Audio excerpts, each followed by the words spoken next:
And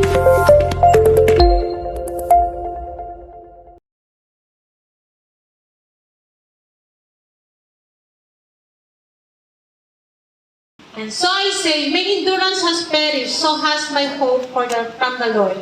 Remember my affliction and my wanderings, the wormwood and the gall. My soul continually remembers and is bowed down within me. But this I call to mind, and therefore I have hope. The steadfast love of the Lord never ceases. His mercies never come to an end. They are new every morning. Great is your faithfulness. The Lord is my portion, says my soul, therefore I will hope in Him. Ayan, buksan na rin po natin ating mga Bibles sa Mark chapter 8, verses 34 to 38. Mark chapter 8, verses 34 to 38. And calling the crowd to Him with His disciples, He said to them, If anyone would come after me, let him deny himself and take his cross and follow me. For whoever would save his life will lose it. But whoever loses his life for my sake and the gospel will save it. For what does it profit a man to gain the whole world and forfeit his soul? For what can a man give in return for his soul? For whoever is ashamed of me and my words in this adulterous and sinful generation, of him will the Son of Man also be ashamed when he comes in the glory of his Father with the holy angels. The Lord will bless His word. Amen. Sige po, makakapon na po tayong lahat. We are blessed to have our dear pastor today who will share his message to us, or the message of the Lord for us this morning. Palakpan po natin ang Panginoon sa buhay ni Pastor Arthur Macarillo.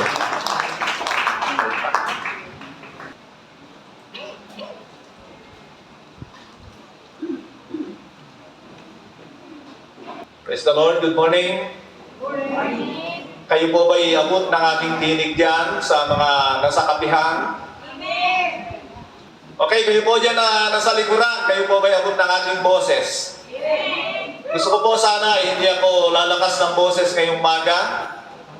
Dahil tayo po ay naka-live, baka mapagkamalan tayo masyadong matapang mangaral kapag nagsasalita ako ng malakas ang boses. Hindi sanay ang tao sa diretsahang salita. Well, anyway, good morning po muli. Lahat po naman nandito. Sana trabaho ito ng MC Alam ko po na tayo ay galing sa iba't ibang lugar. Ang nakalista sa listahan ni Sister Lynn ay nasa 125 yata kagabi. Kaya lang, yung isang sasakyan na galing sa amin na supposed to be ay mahigit yata 10 yung nakasakay. Bukod sa mga bata, nag-back out yung driver. And so, siyempre, kasama yung sasakyan. At dahil kasama yung sasakyan, at galing pa sa Taguig, papunta rito sa Dasmariñas, Cavite, ay hindi na sila nakarating. So, yun po ang kaganapan. Samantala, meron po magkasama o mag-asawa na may anak na sanggol. Hindi ko alam kung may 1 taon na hospital, ibinalik sa hospital. Actually, na-hospital na yun nung nakaraan, ibinalik sa hospital dahil yata sa masamang pakiramdam ng bata at hindi rin sila nakasama.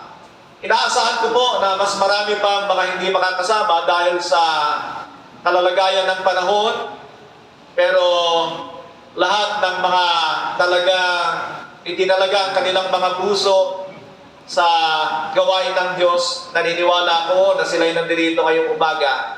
Lahat po ng mga nandirito, bumalakpak po. Kung kayo'y wala rito, huwag kayong bumalakpak. Hindi nyo na po ay joke po. Basta kayo bumalakpak. Well, sabihan po ninyo ako, mga kapatid, kung ang aking boses hindi kayo naaabot, pwede kong iabante ito. Medyo nape-pressure po si Pastor Joseph sa dami ng kanyang trabaho. Alam ko po yun. At kung kayo naman ay pwedeng lumapit-lapit, punuan ninyo yung mga nasa harapan para lalo ko kayong maabot. Una-una, ngayong umaga, mga kapatid, ay nagpapasalamat tayo sa mag-asawang Pastor Mark at Sister Lynn sa kanilang effort na may sa katuparan ng gawain nito. Actually, sila po yung nag-propose nito, sila po nagplano, sila po ang, siyempre, kasama na yung bayan dito. Hindi po ito libre, tayo lang po ang libre. Pero yung po nag-effort na may sa katuparan itong gawain natin ngayong umaga ay hindi po libre. Sa tingin ko, mahal nga rito eh. Pero ganun pa man ay ang Diyos ang magpapala. Can you say amen? Hindi po nagbigay ng instruction ng ating mga MC dahil nga sa kalalagayan ng panahon, siyempre marami na rin silang iniisip. Ako nga mismo ay nagtanong sa GC ng mga pastor kung tayo ay walang sagabal sa ating mga dadaanan. Yung iba, meron yata, pero tinanong ko yung aming driver, yung aking anak, yung may-ari ng sasakyan, ay mukhang wala naman. Actually, ang binigay niyang oras na biyahe mula sa amin hanggang dito ay 1 oras, pero lumabas na, sabi niya kanina, ay 30 minutes lang. Malapit lang pala. Dahil lahat ng aming dinaanan ay highway, so hindi po kami nahirapan actually na pumunta rito. Mabagal po yung aming takbo dahil meron po kaming ka-convoy. Isa pa sa ating mga dahilan kaya tayo nangatipon ngayon ay ang pasasalamat ng mag-asawang Pastor Mark at Sister Lynn sa pagtatapos ng kanilang anak sa criminology. At meron pa yatang plano. Okay, palagpakan po natin ang Diyos na buhay. Narinig ko po na yung anak na ito ay nagsabi minsan na ayaw niya nang mag-college. Pero ngayon ay nakatapos na siya. At magpo-proceed pa yata ng law. Sana nga po magkaroon tayo ng kasamang abogado na naman. Kung meron pang abogado dyan, ang alam ko, may mga doktor na tayo rito, nurses, and iba't ibang mga engineer rito. Pero maganda kung madagdagan pa. Can you say amen? Sana'y dumami pa mga professional ng True-Bred Christian Fellowship. Well anyway, kaya lamang ako nagsasalita ng ganito at baka meron pa mga ilang announcement yung ating mga MC ay dahil alam ko na nauna tayo sa oras. Baka mamaya, meron pong naglalangoy na dyan. Bawal po munang maglangoy. Makinig muna kayo. Can you say amen? Mahalaga po ang pakikinig ng salita ng Diyos sa umagang ito. Pwede bang malaman kung sino po yung galing sa pinakamalayong lugar? Alam ko na kung sino.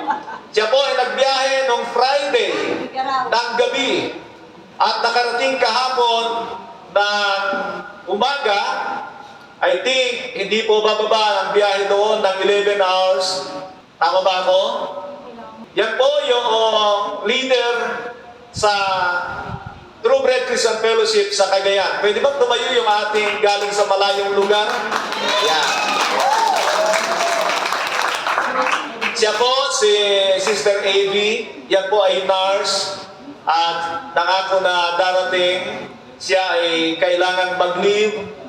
Nandito po siya sa kasama natin ngayon. Yung kanyang mami ay hindi po nakasama dahil sa tag-ulan. Pero po kailangan tulungan doon sa nagpapagawa yata ng bahay itong Maype.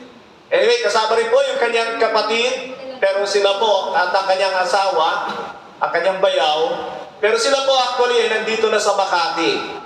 So, purihin po ang Panginoon. Yeah. Sila pang galing sa malayo. Ang alam ko ay ang grupo ni Pastora Joris na galing sa Taguig. Ano, yung grupo nyo? Siya hindi, kasi dito siya sa Cavite. Kaya siya ay nakakangiti pa hanggang ngayon. Pwede bang tumayo yung mga True-Bred doon sa New Lower Bigutan? Pwede bang tumayo kayo? Praise the Lord. Kasama na si Pastor Joseph pa. Ayan. And then, meron din tayo dito mga taga-True-Bred sa Bacoor, Cavite. Bacoor ba yun? Sister Rosie? Ang hirap ng tumatanda, malimutin sa mga lugar. Sister Rosie at ang kanyang grupo, ang True-Bred dito sa Bacoor, Cavite. Well, praise the Lord! Hallelujah! Ayan. And then, ang True-Bred Santa Rosa, Laguna. Yan. Tumayo po. Tumayo kayo lahat. Palagpakan natin ang Panginoon sa kanilang mga buhay. Amen. Praise the Lord. Ano pa? Actually, dito sa ating mga kasama sa Laguna ay kamakailan sa anibersaryo nila dito sa Laguna ay nagsabi si Pastor Joseph na meron na rin true bread doon sa Calatagan, Batangas. Purihin po ang Panginoon. At actually, yun ay matagal na, pero may mga ilang struggles, pero ngayon ay nagtutuloy-tuloy. Alam nyo, itong nasa New Covenant, talagang hindi gaanong kinakagat ng mga tao ito na nabubuhay sa laman. I mean, nabubuhay para sa mundong ito. So siya po, ang pastor na tumatayo doon ay si Ate Gigi. Pwede bang tumayo? Yan, ang may bahay ni Pastor Chris. Ayan. Kasama si Ate Bandy, yung laging kasama ni Ate Gigi. Yan, ayaw tumayo. Praise the Lord. Sino pa? So meron tayong taga Tugigaraw, meron tayong taga Lower Bigutan, meron tayong taga Santa Rosa, meron tayong taga Calatagan, at meron tayong taga Dasmariñas, Cavite sa pangunguna ni Pastor Mark at saka ni Sister Lynn. Pwede ba tumayo? Yung malagdan. Aba, nandiyan kayo sa dulo, ha? Praise the Lord. Yan, naway magtatuloy kayo. Sila po yung naghahanda yata ng kape doon, mga anak ni Pastor Mark.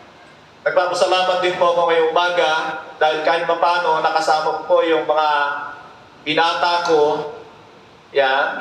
I mean, mga lalaking anak ko, yan po ay 5 lalaki. Kasama na yung aking apo.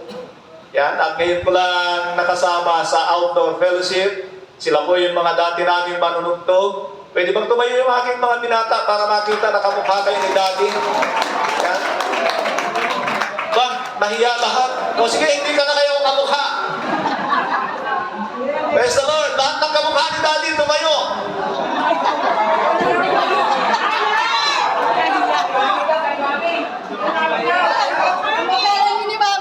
Si Mami yata gusto nilang kamukha eh. Bahala kayo. Sige. Nahiya po yata sila. Baka mamaya kakanta yung mga yan.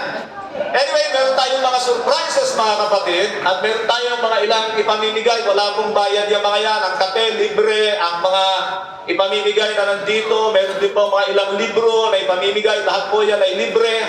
Sabi ko nga, tayong lahat na nandito ay libre. Yung mag-asawang Pastor Mark, Sister Lynn, hindi po yan libre. Pero lahat ay libre, ha? Pag kumain kayo, hindi ko alam kung ilang putahe yung ating pagsasaluhan mamaya. Mukhang napakarami. At dahil nga dito sa panahon, yung 125 na nakalista, hindi ko lang alam kung merong mga hindi nakarating. Sa amin po kasi ay halos 10 yung hindi nakarating. But anyway, purihin po ang Diyos na buhay. So, ngayong umaga, tayo po ay magsasalo-salo sa salita ng Diyos. Mga MC, baka meron po akong nakalimutan. Pwede ba tulungan ninyo ako? Kung meron kayong mga ipalala, wala na, mahihain din itong dalawa. Praise the Lord, mamaya kakanta kayo para matanggal ang inyong mga hiya. Ang ating po pag-uusapan ngayong umaga, ito po ay naging tema ng mga pagdiriwang ng anibersaryo ng mga ilang iglesia nitong July at August. Kasama na nga itong pasasalamat. Ako po ay paalis na noon kasama ng aking may bahay para puntahan yung aking isa pang binata na nandoon sa abroad. Sinabihan ako ni Pastora Joris kung pwede akong mag-preach sa kanila.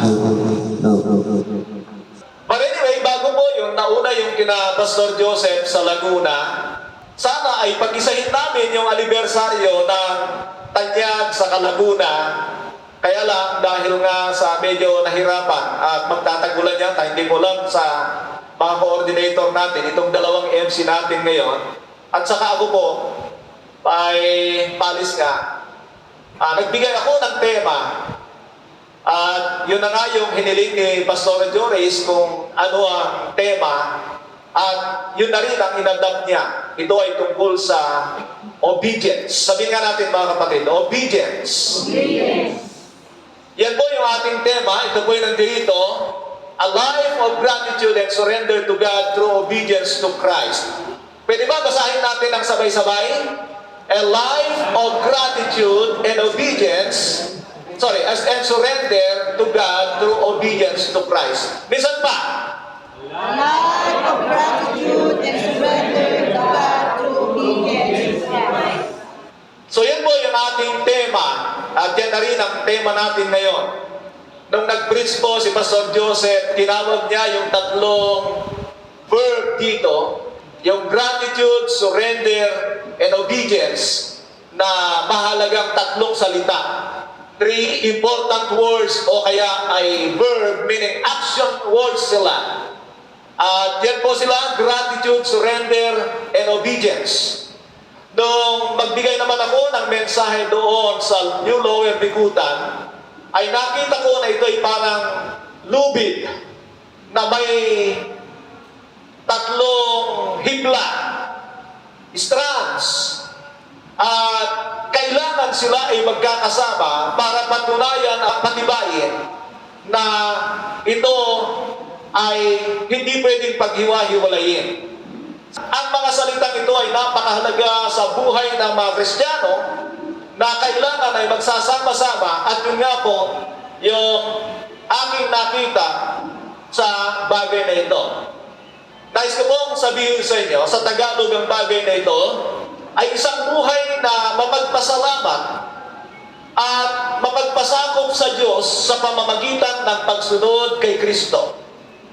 Ulitin ko po, isang buhay na mapagpasalamat at mapagpasakop sa Diyos sa pamamagitan ng pagsunod kay Kristo.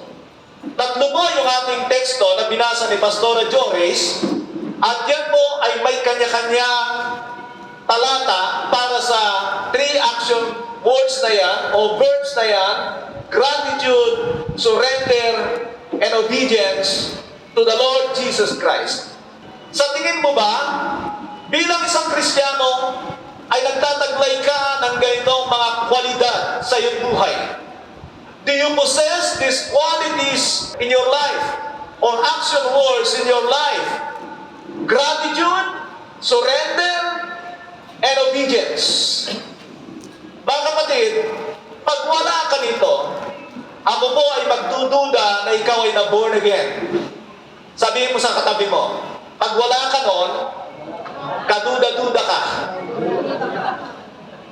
Siyempre, ang Kristyanismo ay buhay na kailangan ay nalalantad. Nagagawa ang bagay na ito sa ating mga buhay. Ngayon mga kapatid, ay pag-uusapan na po natin ang unang salita. The first word is about gratitude. Sabihin nga po natin ang sabay-sabay, gratitude. Minsan pa, gratitude. Yan pong salitang yan sa Tagalog ay pagiging mapagpasalamat. Ito man ay sa Diyos o ito man ay sa ating mga kapwa na gumagawa ng kabutihan sa atin, maliit o malaki, ay napakahalaga ng pagpapasalamat sa buhay natin. Say amen. Ang pagpapasalamat, ayon kay Joseph, chapter 7, verse 19, nakita niyo ba yun sa Bible niyo? Meron ba kayo? Wala kayong Bible na gano'n? Joseph chapter 7, verse 19. Ito po yung sinabi niya noong July 19. Kaya tinawag kong Joseph chapter 19. Sinabi niya, it is more than saying, thank you, Lord. It is a heartfelt response of appreciation, worship, and acknowledgement of God's goodness, grace, and faithfulness. Expressed through praise, obedience, and trust in Him. That is Joseph chapter 7 verse 19. Siyempre, nagbibiro lang ako, baka naka-live ba tayo? Sinong naglo-live yan? Pwede ba makita ang inyong mga kamay? Sino naglo-live? Aba, dami. Oh, praise the Lord. So, last ko na yon. Dahil baka mapulaan tayo. Ulitin ko lang yung sinabi niya tungkol sa salitang ito. Gratitude is more than saying, thank you, Lord. Meron ba kayo no? It is heartfelt response of appreciation, yung panggaling sa puso na pagpapasalamat, pagpupuri, at pagkilala sa Diyos, sa kabutihan ng Diyos at sa Kanyang biyaya, katapatan na ipinapahayag sa pamamagitan ng papuri, pagsunod at pagtitiwala sa Kanya. So ang daming mga salita rito mga kapatid na magaganda na kailangan ay makita sa atin. At alam po ninyo, kung titignan nyo ang Facebook sa ating kapanahunan, makikita nyo ang daming nagpapasalamat dyan na para bagang nandoon yung parang pagiging spiritual. Pero alam nyo mga kapatid, sa panahon ng Panginoon Kristo, bawat bagay o pinasimulan niya ang kanyang pagtuturo sa pamamagitan ng sikretong buhay. Sabihin natin, sikretong buhay. Pansinin ninyo ang mga itinuro ng Panginoon sa chapter 5 ng Mateo at makikita nyo, it's all about the secret life of person. Ito ay tungkol sa panloob na buhay ng tao. Halimbawa, ang mga ilan sa sinabi niya ay katulad nito.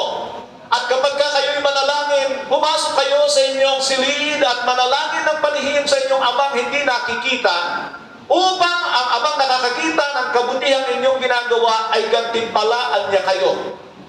And then sinabi niya na huwag gayain yung mga mapagpaimbabaw na kung saan sila'y nananalangin sa mga daanan upang makita ng tao ang kanilang kabutihan.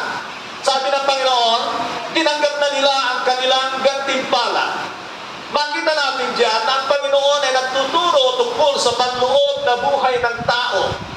Ang pagpapakita sa ginagawa mong pagrelihiyon sa iyong kapwa ay upang makuha mo ang kanilang respeto sa iyo, ay nagpapawala sa gantimpala ng Diyos. At pagkatapos ay sinabi pa niya na tungkol sa pag-aayuno, and when you fast, put oil in your head and wash your face so that it will not be obvious to men that you are fasting. Makikita nyo na diyan ay muli sinasabi ng Panginoon na ang ginagawang pag-aayuno ay dapat walang nakakaalam sa mga tao maging sa iyong mga kapaligiran. And so likewise, dito mga kapatid, sa ating pagpapasalamat sa Panginoon, it should come from our spirit na nakakahulugan na kahit yung iyong asawa, kapatid, katabi sa higaan, ay halos hindi niya alam na ikaw pala ay nagpupuri sa Diyos. Because gratefulness and praise goes together. Makikita niyo yan mamaya. Magkalakip, magkasama ang pagpapasalamat at pagpupuri sa Diyos. Kayo ba ay nagpapasalamat lagi sa Diyos? Ipinag-uutos ng Biblia ang bagay na ito, at ito ay nakikita natin na ginagawa rin ng mga tao. Mga kapatid, ang natural na ginagawa ng mga tao ay yung nagpapasalamat sila kapag meron na silang tinanggap mula sa Diyos. Nagpapasalamat sila kapag sila ay mayroong mga biyaya galing sa Diyos. O kaya ay may karanasan na maganda sa pagkakataong yon. Natural yan. Sa Panginoon, nais niya yung bago pa mangyari yung mga bagay na inaasahan mo sa Diyos ay nagpapasalamat ka na. At maging sa mga panahon ng pag-uusig, banta sa iyong buhay, ay napakahalaga na matutunan mong magpasalamat sa Diyos.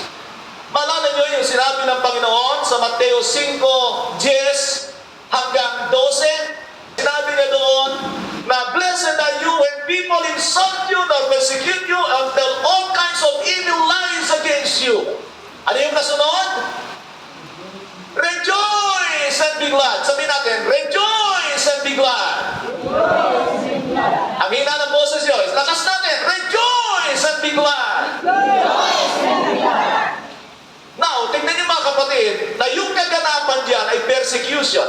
Inuusig tayo dahil sa kanyang pangalan. Hindi ka inuusig dahil sa iyong maling kagagawan. Kundi dahil sa Panginoong Jesucristo. Yun ay may malaking gantimpala. For great is your reward in heaven. Nakakahulugan na ang pagpapasalamat, pagpupuri sa Diyos ay hindi lamang sa mga panahon na meron tayong tinatanggap mula sa ating Diyos. Bigyan ko kayo ng mga ilang halimbawa sa Biblia na ang mga tao ay nagpupuri, nagpapasalamat sa Diyos sapagkat tapos na yung pagsubok sa kanilang buhay. Pag tinignan ninyo ang mga Israelita nung sila'y lumabas mula sa Ehipto, alam ba ninyo yung kwento? Exodus chapter 14, na kung saan sila ay paalis na mula sa Egypt, ginawa na ng Diyos ang lahat ng bagay para sa kanila. Andiyan po ba kayo? Ilang sumpa yung dumating sa Egypt? Ilang sumpa yung dumating sa Egypt? Yun ay larawan ng mga Diyos-Diyosan ng mga Ehipsyo. Lahat yun ay iginupo, sinira ng Panginoon. Mga kapatid, pero nung sila ay pinalaya na ni Paraon mula sa Egypt, nung sila ay nakalabas na mula roon, nagbago ang isip ni Paraon. Pinatigas ng Diyos ang kanyang puso upang muli sila ay habulin. At alam po ninyo, sila ay masaya na lumabas doon, pero nung makita nila yung mga Ehipsyo na nandyan sa kanilang likuran, at wala silang matakbuhan, sapagkat dito ay bundok, at dito naman sa kanilang kinakaharap ay dagat. That is the Red Sea. Makinig kayo. Mula dyan, kung babasahin ninyo ang kaganapan, ay nagpasimula ng sisihin ng mga tao ang magkapatid na si Moises at si Aaron dahil sila ay nilabas sa Egypt. Yung dati na pasasaya dahil sa ginawa ng Diyos sa kanilang buhay, nakalimutan nila at naghanap na sila ng sisisihin. Walang iba ang kanilang mga leader. Can you say amen? Amen. Kaya ingat yung mga leader. Kung kayo ay hindi handang maging leader na kayo ay magiging sangkalan, maging problema na personal ng mga tao, hindi kayo pwedeng leader sa gawain ng Panginoon. Pero ito po ang nangyari. Dahil dito, ay sinabi nila kay Moises ang ganito, hindi ba't sinabi namin sa iyo na huwag mo na kami, o pabayaan mo kami sa lugar na ito? Nilabas mo ba kami rito upang dito kami ilibing sa disyertong ito? Yun ang kanilang naiisip na sasapitin nila, mamamatay sila sa disyerto. At ito pa mga kapatid, alam ba ninyo yung leader na sinabihan na ng Panginoon kung ano ang kanyang gagawin, mga hakbang, at kung ano ang mangyayari, nagduda na rin. So, ang ginawa ni Moises pagkatapos nun, siya ay nanangis sa Panginoon at sinabihan siya ng Diyos, "Why are you crying out to me? Bakit ka umiyak sa akin?" Alam niyo, sa pamamagitan ng tungkod na yon ng Diyos kay Moises, marami ng himala na ginawa ang Diyos. Pero ngayon, nung siya'y na-pressure, nawala na yung pagpupuri. At ano? Siya'y umiiyak na sa Panginoon. At doon siya sinabihan ng Panginoon, ito ang gawin mo. At sila ay lumakad o dumaan sa nahating dagat. Can you say amen? Amen. Yun ang kapangyarihan ng ating Diyos. Ang problema ay yung attitude ng tao. Na kapag ka may problema, ay naririndi. Pero, yan ay natural sa buhay ng marami. Hindi ba pag tayo may problema, kung kanino-nino natin isinisisi, at pagkatapos ay nawawala yung ating pananampalataya, that is a life of a natural man. Nabubuhay ka sa laman, sa mundong ito. Ganyan ang buhay ng tao. And then alam niyo kung nung sila'y nakatawid sa dagat na pula, ang ginawa ni Miriam, prophetess Miriam, propeta ito, ay kinuha niya yung tamburin at pagkatapos ay sumayaw sa Diyos. Ay hindi ba natural yan?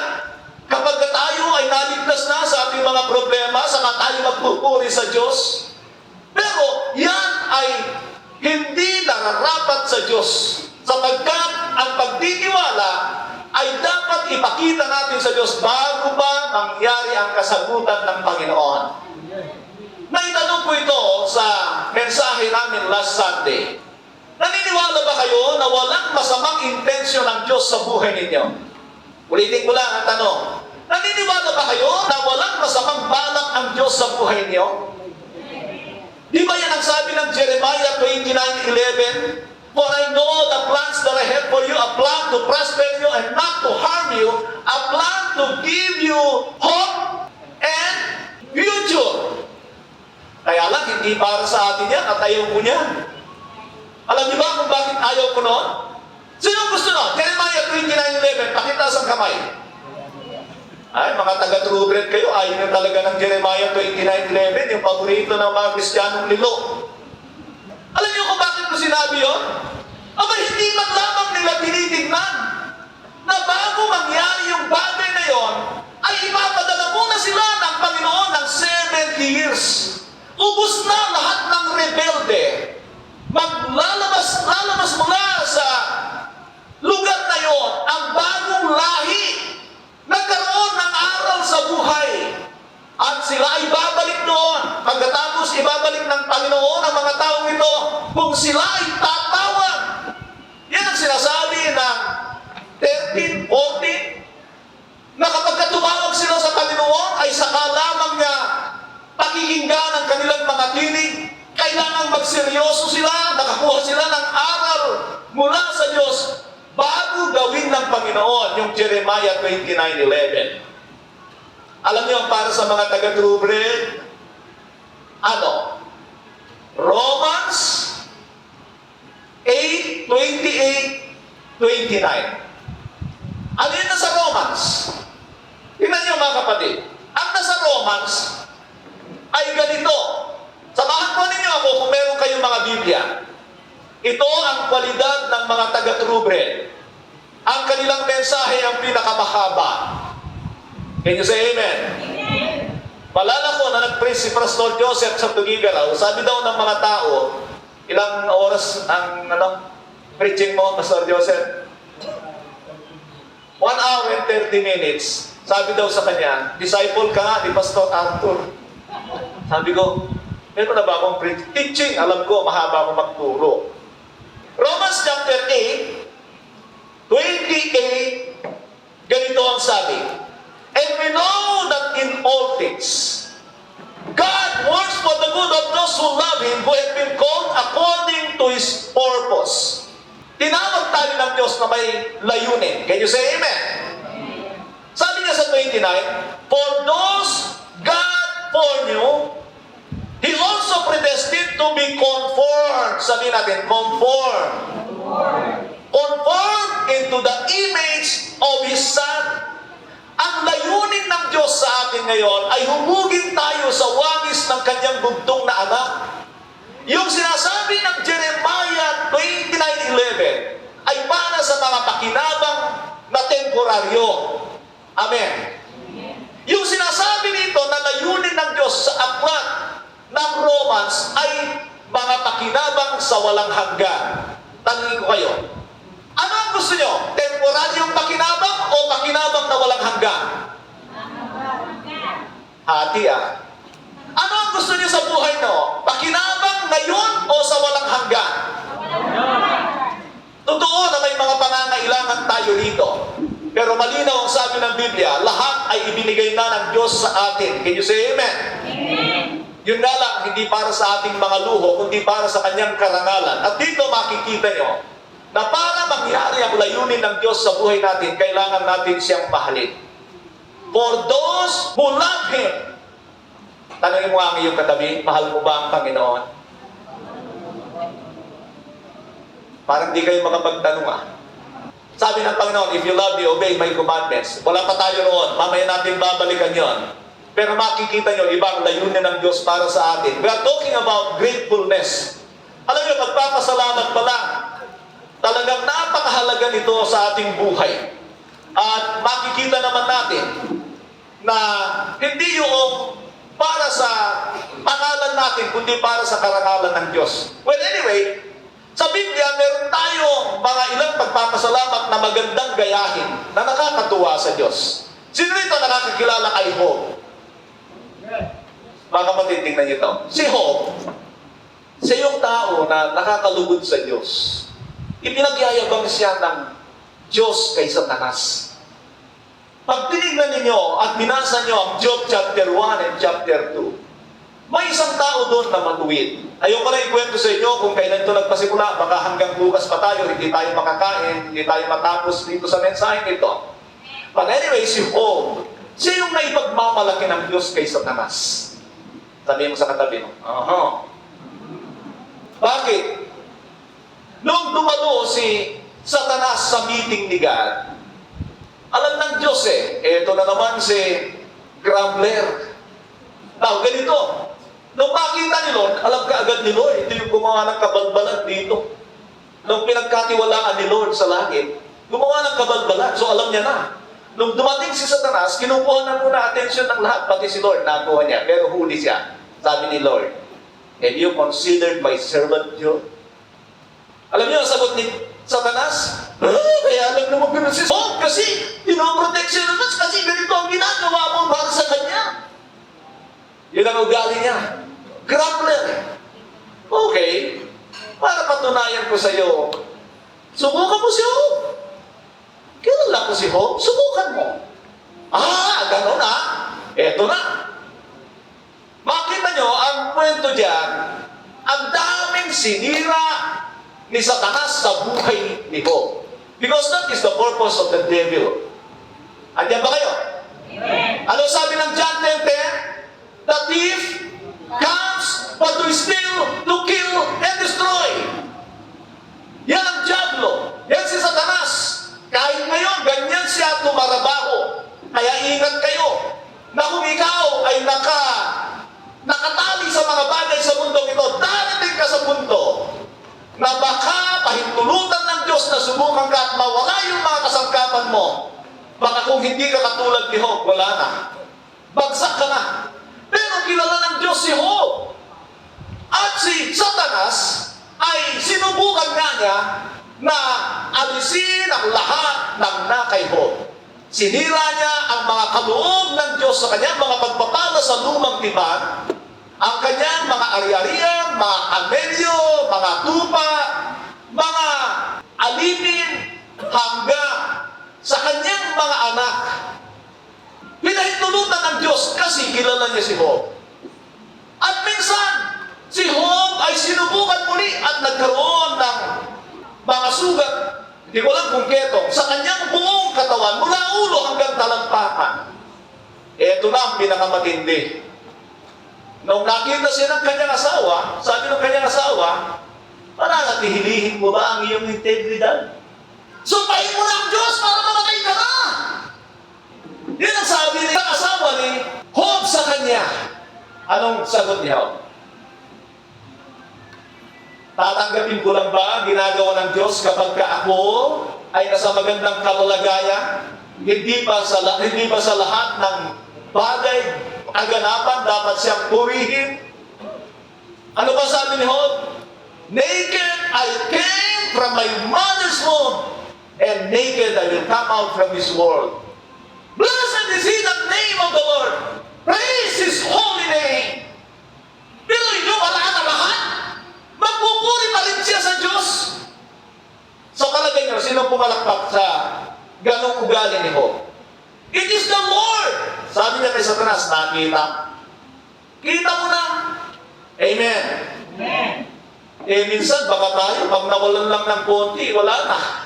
Lumalabas na yung natural kasi yun Pero itong si Job ay hindi natural ang kanyang relasyon sa Diyos. Ang kanyang paggalang, pag-ibig sa Diyos. Ang kanyang pagpapasalamat ay nakikita sa kanyang buhay.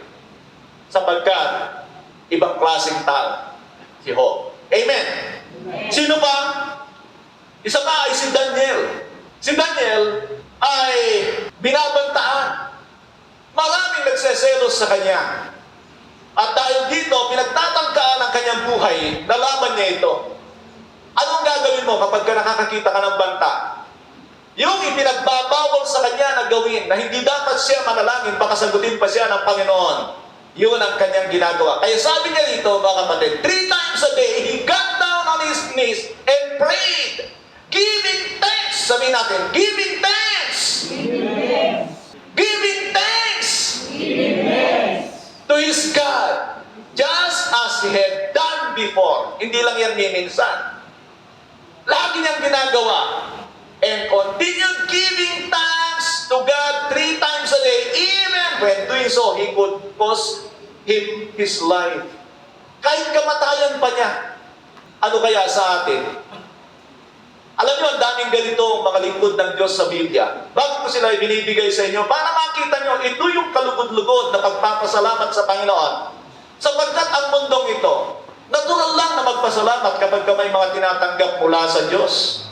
Pero iba yung mga lingkod ng Diyos. Yung kinanta natin kanina mga kapatid. Sino-sino yung kumakanta ng the steadfast of the Lord never ceases, His mercy never has come to an end. Alam niyo yung kantang yan? Kanina kinanta natin, nandun sa Tagalog. Tagalog nga lang. Pag-ibig ng Diyos ay hindi nagbabago, biyaya niya ay walang kapantay. Ito'y laging sariwa, bawat umaga. Mga kapatid, yun yung kinakanta natin. Kailan ito kinanta ni Jeremiah? Nabasa niyo na ba yung aklat ng panaghoy? At alam niyo ba kung ano ang panaghoy?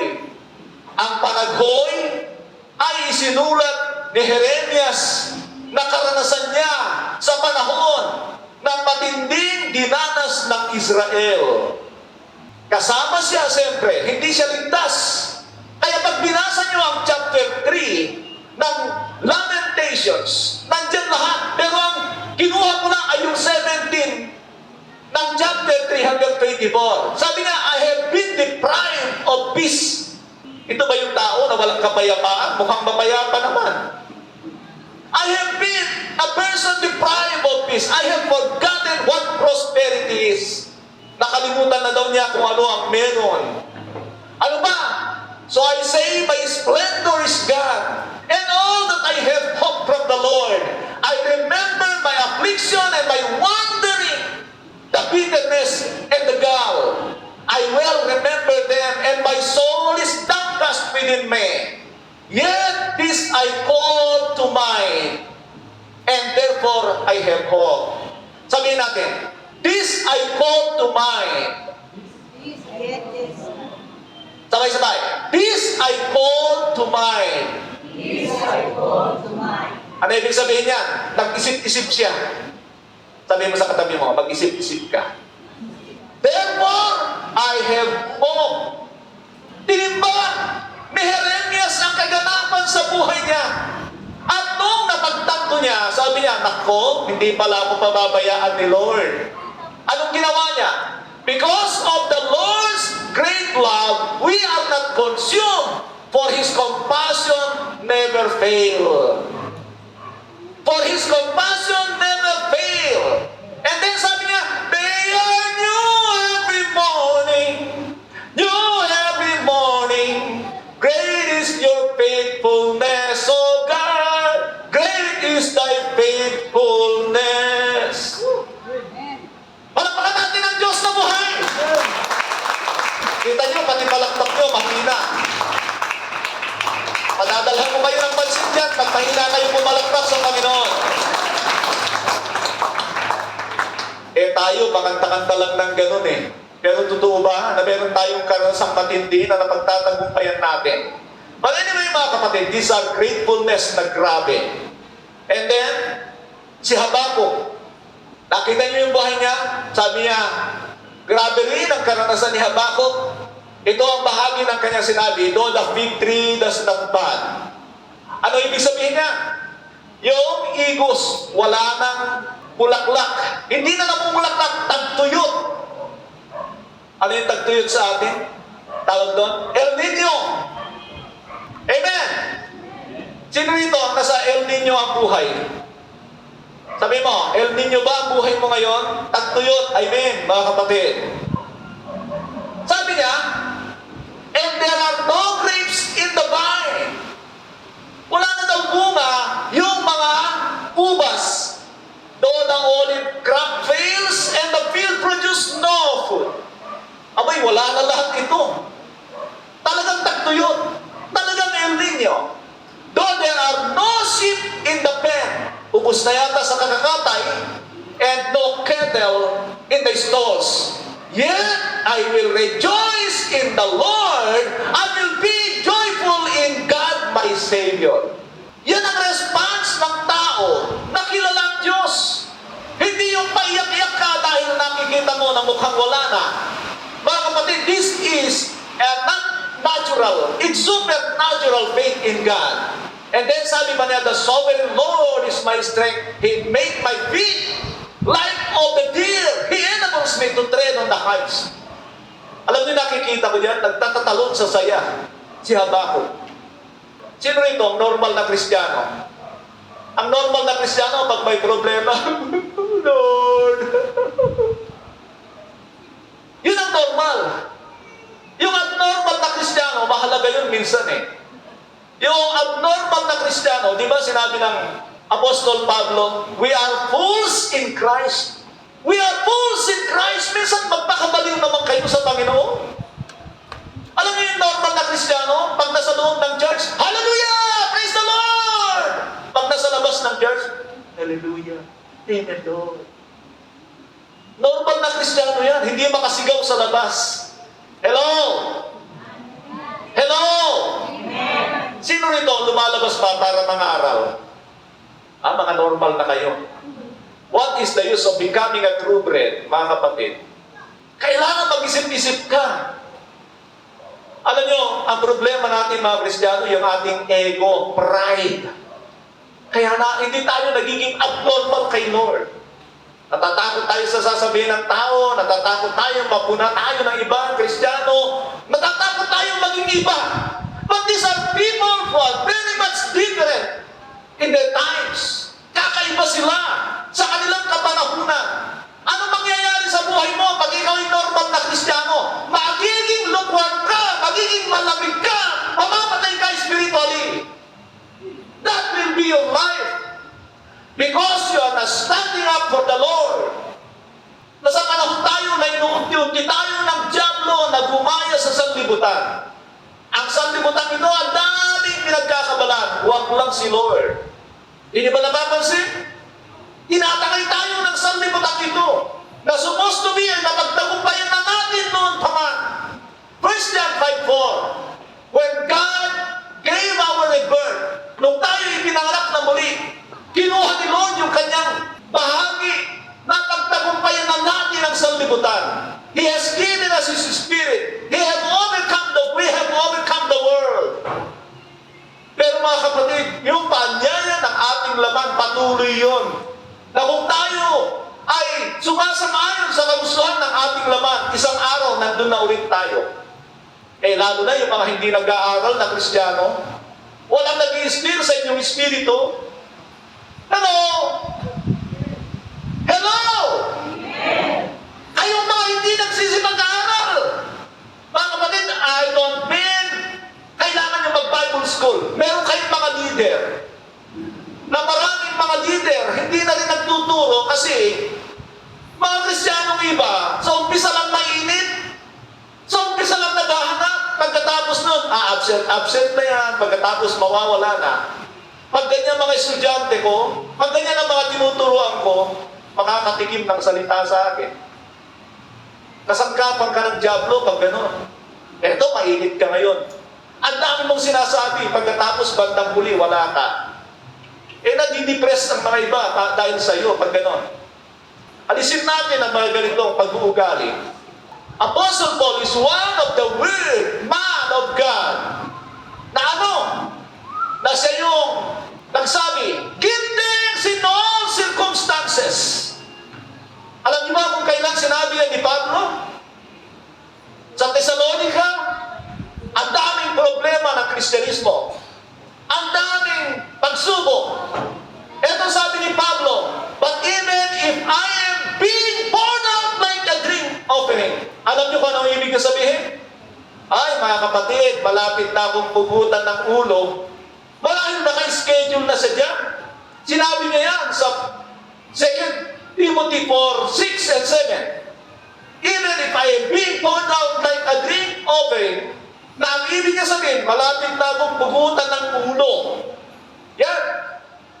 But even if I am being poured out like a drink offering, all the sacrifice and service coming from your faith, I am glad and rejoice with all of you. I am glad and rejoice. Yung loob, masaya.